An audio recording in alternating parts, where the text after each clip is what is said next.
تكنولوجي. سلام كبرات تخطلتنا أبزل لكم سلام أملاخ بزحلكم زي HG تكنولوجيوم لو مدما أزيو أقدس انتقام زخانة مدب حزنا لكم متنا لنا كنات مدب مسقارنا جن هذه channel حدث زخونكم سبسكرايب بمبار وترو تخافلت نخطكونوا بخبرين عندهم.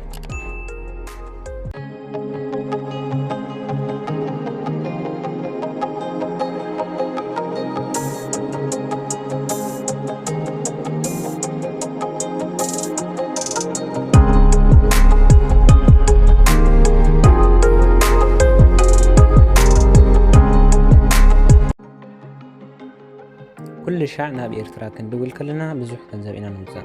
زي تكنولوجي دما نزي شجر زي فتح ابلكيشن حيزات لنا مزيالا زي ابلكيشن ولا حدا ገንዘብ زي نوز قالو مخانو ازيو تقامن اقداسن يغبرو هرزا حصار مسغاغري كنلسكم هنا سناي مكتتال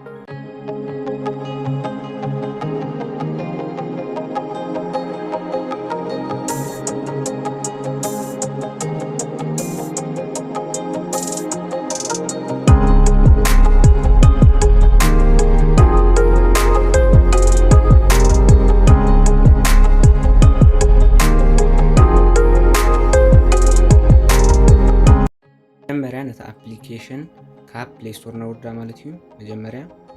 كاب بلاي ستور نوردا نحجي كاب بلاي ستور اب لعلي ناي سيرچز بزلو توكيو خنلينا توك يولنا نصحفنا توكيلنا مصحفنا انا اوريدي صحفي فلوس نبركو اب لعل مصينلو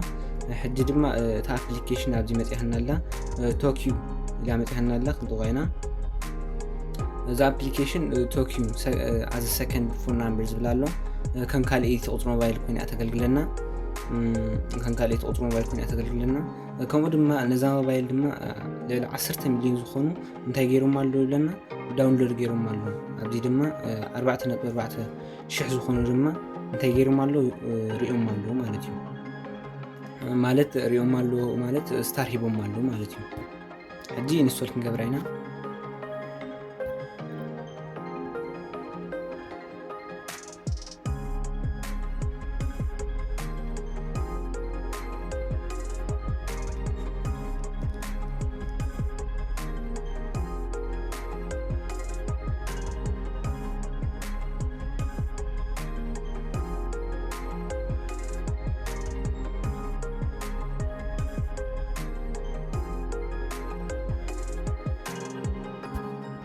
حجي دما اوبن إلا مصيحنا لا اوبن كلنداينا اوبن نازيم ساعتنا انتهالو نايت ابلكيشن تفلاليو ادفرتايزمنت لو غزي سلازي بلان حجاني بوني نسخم دما كتم بوز خليوخم ابي هلا حجي جيت ستارت كلنداينا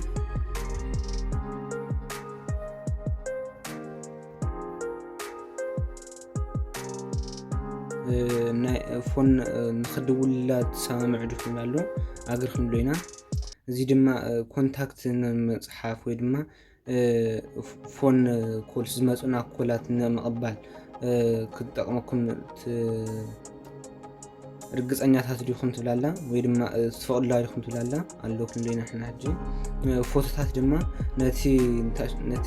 كونتاكت اقم ينازلنا نعو زخون سليم نخنا كاب فوتو ويدما كاب جاليري نخنا متصخار بصنياتات كنلالو ويدما تسامع كنلالو الو كلنا ولازي حجي انا زين فصانا ابز لعلي كلتا مارات تنزل ابز لعلي قطر موبايلنا صحفنا خناتو نخلينا ابز تحت دما ايميلنا تينا خناتو نخلينا معناتي ابز لعلي قطر موبايلنا صحفنا ناتولو قطر موبايل تلينا قطر موبايلنا تحنا خناتو نخلينا كالا دما ايميل تلينا دما ايميل نخناتو نخلينا معناتي مجم ابلكيشن وين سمو ابت مجمريا خرينا كلن تعزبل از سكند فون يزبلنا كان كالا اي موبايل كن زللنا خريلو معناتي حجي زلنا له حاجه مجمريا ابزي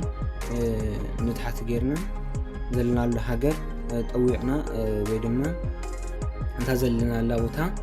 طويعنا نقمطا معناتي حجي اب يونايتد ستيتس زلو حدث يونايتد ستيتس لاتيو ابي خصحفايم اوص موبايل دما ابي خنطواي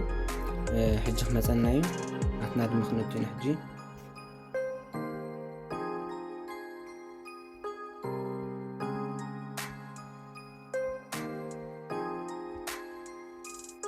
ሕጂ ታቁፅሪ ሞባይል ኣብዚኣ ክንፅሕፋ ኢና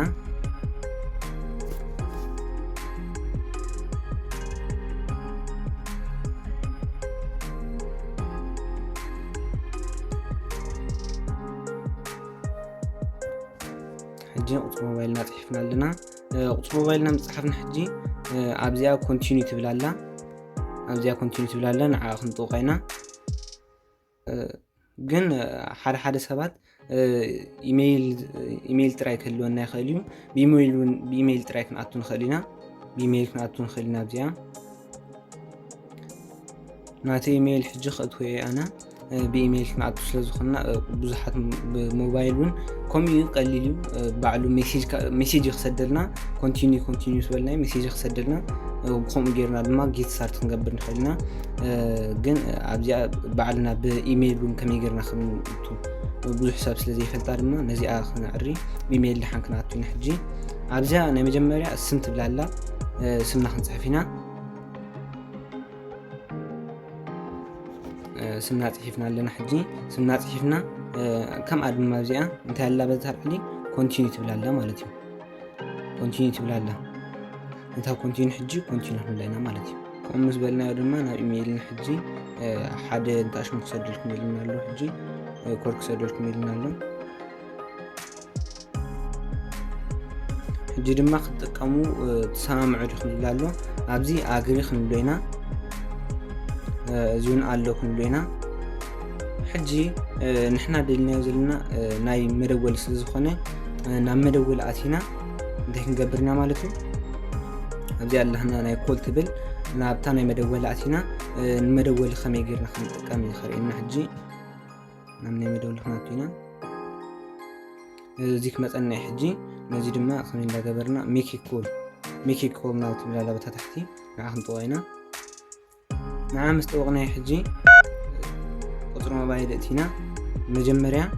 ኣብዚኣ ናይ ሃገር ንመረፅ ናይቲ ክንድውለሉ ዝደለናዮ ሃገር ማለት እዩ ሕጂ ኣነ ንኤርትራ ክድውል እንተደልየ ኣብዚኣ ኤርትራ ትብላላ ወይ ድማ ሓደ ሰብ ንኢትዮጵያ ክድውል ተደልዩ ናይ ኢትዮጵያ እዚኣ ኣላ ሕጂ ናብ ኤርትራ ክድውል እያ ሕጂ ናብ ኤርትራ ክንድውል ከለና ናይ ኤርትራ ዝብል ሃገር መጀመርያ ኣብዚኣ እንታይ ንገብር ንደሊ ማለት እዩ ግን ኣብዚ ሓደ ነገር ኣሎ እቲ ድማ ኣብዚኣ ክረዲት ኣላ ሓደ ሰብ ክረዲት ክህልወሉ ባዕሉ ዝሰርሑ ማለት እዩ ኣብዚ ጌም እንዳተፃወተሉ እዩ ዝተፈላለዩ ሓንቲ ደቂቕ ድማ ናብ ካልእ ሃገር ክድውል ከሎ እንታይ ኣሎ ክንደይ ክሬዲት ዝበልዓሉ 15 ክሬዲት ሕጂ ድማ ክሬዲት ከመይ ጌርና ክነምፅእ ክንርኢ ኢና ኣብዛ ክሬዲት ሪሜኒንግ ትብላላ ንዓ ሕጂ ከም ሓድሽ ኣታዊ ስለ ዝኾንኩ ግን ኣቐዲመ ሳይን ኣፕ ገይረ ነይረ ከም ሓድሽ ኣታዊ ስለ ዝኾንኩ ሕጂ ንዓኹም ከርኢ ከም ሓድሽ ኣታዊ ኮነ ስለ ዘለኹም ኣብዚኣ 00 እዩ ዘሎ ናይ ዝድውለሉ ማለት እዩ ሕጂ ክንብል ኢና ሰልዲ ክንእክብ ኢና ከዚኣ ናብዛ ክሬዲት ሪሜኒንግ ትብል ዘላ ኣብዛ ክበላ ዘለኹም ናብኣ ክነኣቱ ኢና ሕጂ መጀመርያ ናብኣ ምስ ኣተና ሕጂ ኣብዚኣ እንታይ ትብል መፅሕና ኣላ ጌት ፍሪ ክሬዲት ትብላላ ንዓ ክነኣቱ ኢና እዚ ፍሪ ክሬዲት ከመይ ጌርና ኢና ንረኽቦ ንእሽተይ ኣድቨርታይዝመንት ብምጥቃም ከምኡ ድማ ዝተፈላለዩ ብምጥቃም ኢና ክንረኽቦ ግን መጀመርያ እቱ ክንብል ከለና ባዕሉ ዝህበና እውን ኣሎ ዴይሊ ፍሪ ክሬዲትስ ኣሎ መዓልታዊ ዝውህበና ባዕሉ ማለት እዩ መዓልታዊ ባዕሉ ዝህበና ዴይሊ ፍሪ ክሬዲትስ ኣሎ ኣብዚ ባዕሉ ዝህበና መዓልታዊ ዝህበና ኣሎ ሕጂ ናትና ሕጂ ክንኣቱ ኣብዚኣ ጠቂለና ኣሎ ሽዑ ድማ ቼክ ኢን ናው ዝብል ኣሎ ኣብዚኣ ክንጥቃ ኢና ሕጂ ብላዕሉን ሰድልና ኣሎ ክልተ ክሬዲት ሰድልና ኣሎ ሕጂ ክልተ ክሬዲት ግን ንሓንቲ ናብ ካልእ ሃገር ክንድውል ከለና 15 ክሬዲት ስለ ዘለና ብዝተፈላለዩ መንገድ ክሬዲት ክንጥውቅና ማለት እዩ ክንእክብ ኢና ማለት እዩ ሕጂ ድማ I am feeling lucky ትብላላ ኣብዛ ታሕቲ ኣብዚኣ ጠቕዋ ይብልና ኣሎ ክንጥውቃ ኢና እዚ መዓልታዊ ዝግበር ማለት እዩ ሕጂ ድማ ሓንቲ ሰድልና ኣሎ ማለት እዩ ሓንቲ ክሬዲት ሰድልና ኣሎ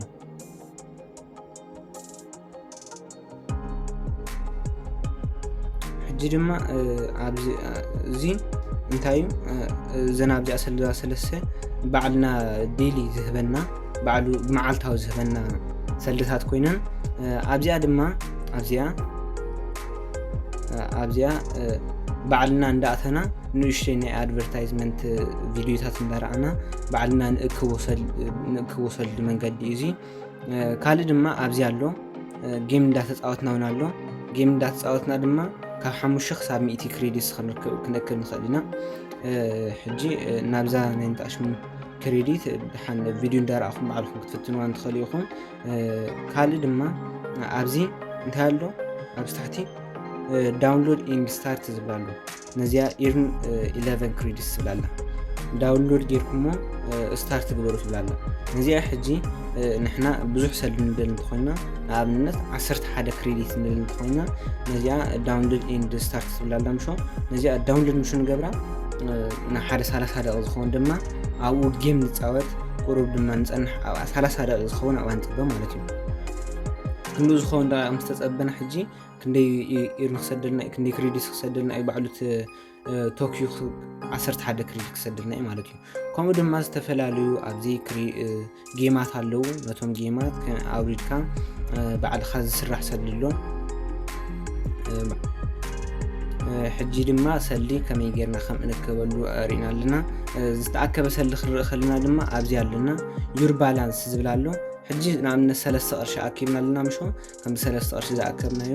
ኣብኡ ክፃንሓና እዩ ነዚ ቪድዮታት እንዳረኣና ከምኡውን ዝተፈላለዩ ኣብዚኡ ዘለዉ ቪድዮታት ጌማት እንዳተፃወትና እዚኣ ግን ኣገዳሲት እያ ሕጂ ንኣብነት ኣነ ተፃዊተ ጥራይ ሱቅ ክብል ከለኹ ኣይቲ ጥቀም እዛ ዳውንሎድ ኤንድ ስታርት ትብል ዘላ ኣብዛ ትሕቲ ክልተ ዘላ እዚኣ ኢና ክንጥቀም ማለት እዩ ሕጂ ድማ ናዛ ኣኺብ ዘላ ዘለኹ ንኣቱና እዚኣ ሓንቲ ጌም እንዳተፃወትና ካብ 5 ክሳብ 100 ዘለዉ ገንዘብ ክረኽበልና ንኽእል መንገዲ እያ ንኣቱና ናብኣ ሕጂ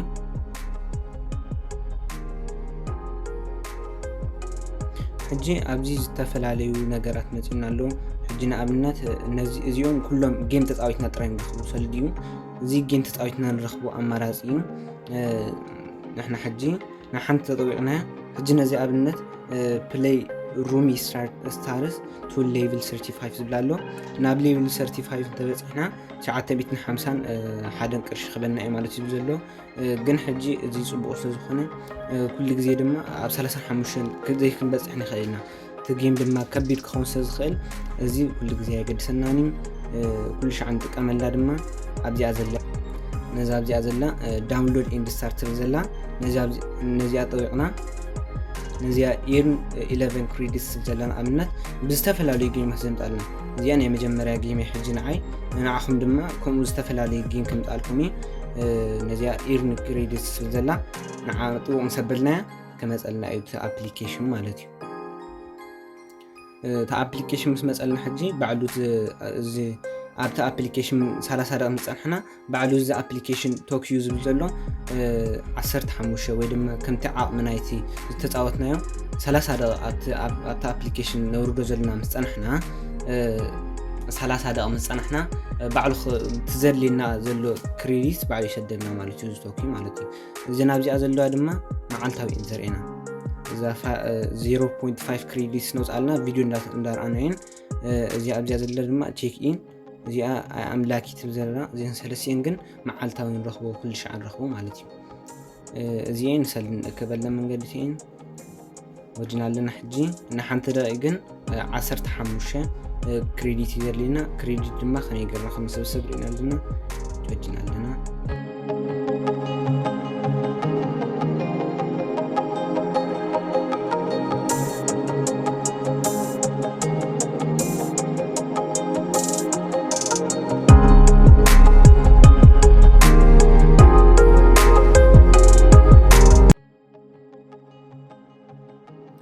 ናይሎም መደብና ነዚ ይመስል ነይሩ ካብዚ መደብ ድማ ብዙሕ ትምህርቲ ከም ዝቐሰምኩም ኣይጠራጠርኒ